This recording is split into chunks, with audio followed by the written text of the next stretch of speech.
How's it been working with March? You remember him? Oh yeah, it's been real good. It's good to always have somebody that's been from the past team and stuff to come in and just give as much experience about the game as possible. And I'm soaking as much wisdom up as I possibly can because, as everybody knows, he was one of the guys that was here, that was dominant when John was here. When Brad was in his young years and whatnot. So it's all good. I'm really enjoying the time to being around him. It's always good to be around somebody that got a screen named after them. I was going to say, was that the main focus? Yeah, it was the main focus at the end of practice today. Mainly, most of the workouts and stuff that I've been really just talking to him with and stuff like that, so on and so forth. It's just like, shooting the ball a little bit more with my offhand, setting screens, a lot of getting guys open, running the floor, just being a dominant big on the floor mainly. That's the main thing. Yeah, has he taught you the Gortat screen? Yeah, he has. They've always, we've always worked on it time and time again throughout, the time that I've been here, ever since I've got here and stuff. But, to actually have, the person come here and teach it, it's something that you really want to, have in your back pocket for sure. He taught me a lot of stuff today with the Gortat screen, so I'm probably going to try to use it throughout the season for sure. He's a heftier guy than you. Talk about how to use your size maybe in his career. What's that like working with a kind of weightier thing? Main thing, he's from, he's a foreign guy, big guy, of course. So he's going to talk about, how I need to, add size and whatnot. But at the same time, it's good for, a guy like me, especially like my size, to be able to learn the things like that because I can do that too, set the Gortat screen, so on and so forth, and still catch lobs and whatnot too. So it'll all be good. I'm still working on the size thing, of course, that comes with the working stuff in the weight room. But at the same time, it's always good that a versatile guy like me can be able to set screens like I used to set screens, really. To get guys open, like Brad, getting him downhill, getting him to the basket, wide open layups, that'll sooner or later open up the floor to where guys will come in, help off. We got spray out threes, that'll make open baskets for me, open baskets for Brad. It's just like, a domino effect, basically. When walking through it at the end with Brad also there, I guess, how does that just help? Okay, well, this is exactly who I need to be setting it for. You can give me input as well. Communication is key. You can't go wrong without, talking about certain scenarios and how this will play out and how that'll play out. It's always good. So it was real good for me because it already has me thinking on it even before I even walked off the floor today. It's something that I'm really going to keep in my back pocket to where I can try to learn day in, day out, get film on it, figure it out, watch highlights of Gortat, of course, and how the things that he used to do with John, with Brad, so on and so forth. That's the type of stuff that'll help me out for sure to help the team be successful. What's the difference between learning something from or hearing that type of stuff from a coach and hearing it from a former player? Well, with the coaches, they teach it for sure, but sometimes when it comes from like certain players and whatnot, they've been in those situations, and it's like experience teaches a lot, because they can walk through certain scenarios that they've been in, and they can implement that into like the game today, basically, and just walk through it.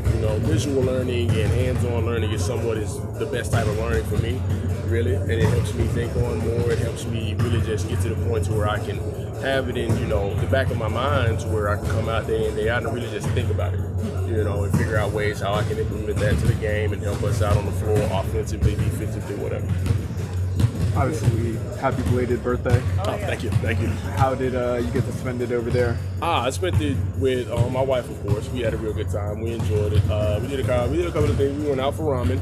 Of course, she bought me a bunch of anime stuff. I didn't really get a chance to go to any anime stores. It's a bummer, I know.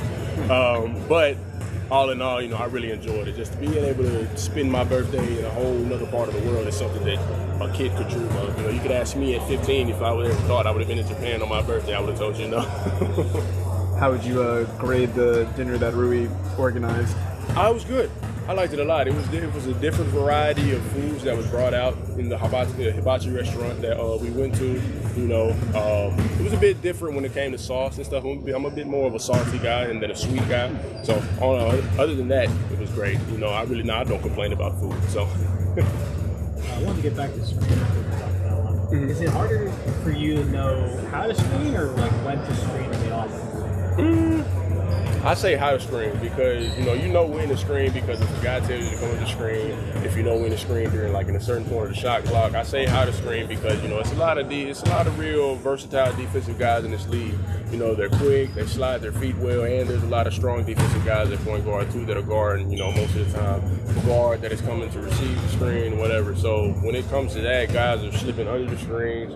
Getting over the screen. You got to make sure you get guys off of the ball handler just so they can get downhill on the screen and so on and so forth. Because the more you can get the ball handler open, the more it'll be better for you. Because then X5 is going to have to make a decision certain times down the floor whenever it comes to me sending the right screen or the wrong screen. Is it more about body positioning or like the angle of the screen? I would say it's a little bit of both. Depending on what part of the floor you're on, depending on if you're coming from the bottom or the top, you always got to get that right angle to make sure we can get a guy, over the top, downhill every time.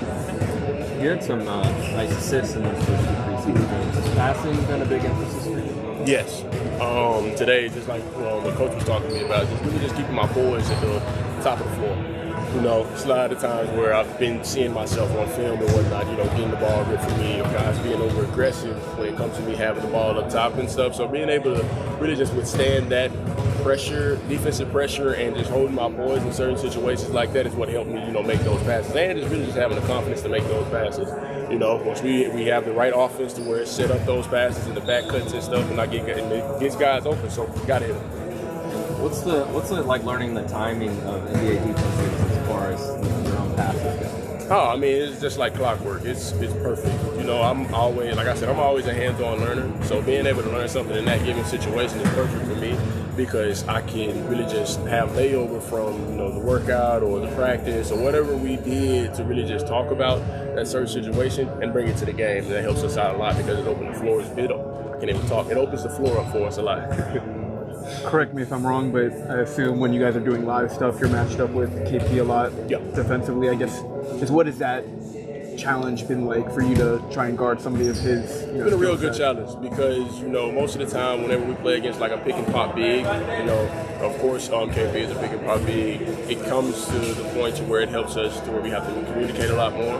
Whether if we're having to switch if I'm too far down the floor, or if I get the guard back in front on the pick and roll, or anything in general, and getting back to my man and being able to kind of like withstand a guy going downhill, playing defense, moving my feet, and defending without fouling. So those are like all the things that tie into it, and that's some of the things that I'm learning this training camp and whatnot. And I think I'm doing a pretty good job at it right now.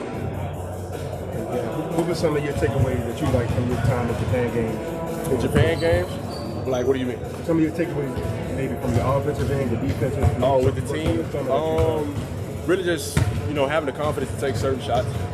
In my opinion, there's times where I've been in a position to where I can easily, make a shot, do certain things, but I'm always looking for the next action in the offense and whatnot when I can be the next action, so on and so forth. So really just, building the confidence of taking certain, making certain moves, going to the basket, and being able to really just, on the defensive end is really just guard, multiple positions. Because there was a time, I think at the end of the last game that we played in Japan where I was playing the 4 because Taj had came in and I was going the 4, just really being comfortable with guarding 1 through 5, and at the same time on the offensive end, it's just like taking the shots that are given to me instead of looking that shot away and going to find the next action. I'm sure it was a long fight.